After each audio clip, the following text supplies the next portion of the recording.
Guys, one more thing about the trauma bonds, as what I want to say is that it seems very common that one person who's really likes to work on relationships and face problems and talks things through is often matched with someone who is avoidant. Now, I'm not talking about people who are narcissists or alcoholics necessarily or abusive. I'm just talking about the average person who is emotionally avoidant because probably in childhood they were shamed for having feelings. They closed off to their feelings, and so they keep everything in. They're afraid to deal with anything. They just run away. Avoidant. They just run away. I don't want to talk about it. I don't know why I feel this way. I'm not able to discuss this. They just run away. And it's very frustrating to fall for people like that. I was married to someone like that for 25 years, and kind of in my own personal development now, I'm realizing some more aspects of that I was with someone who was avoidant, and like, why did I allow that for so long? Why was I in that for so long? Because I was never happy with this person. I liked my family life, but I was never happy with this person. We were never a couple. We were a family, but we were never a couple. And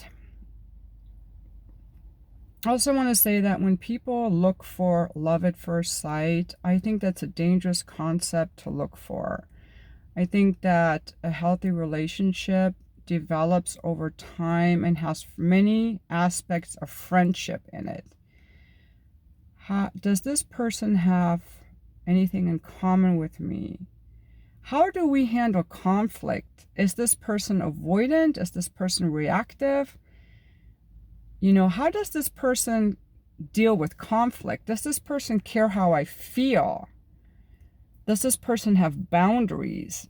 I think love at first sight and falling for someone really fast are red flags and come from reactivity. The same way that yelling at someone who cuts you off on the freeway, I know that's a common example. That's reactivity. Or, getting really mad because someone left some socks on the floor. There's no reason to get up. That's reactivity. It comes from, I don't feel respected. I don't think you care about me, and you go off on someone. I think love at first sight is also a form of reactivity because you don't know that person. You're just projecting what you think that person is onto how they look. You don't know their insides at all. And there are a lot of people whose insides are very damaged, very, very damaged.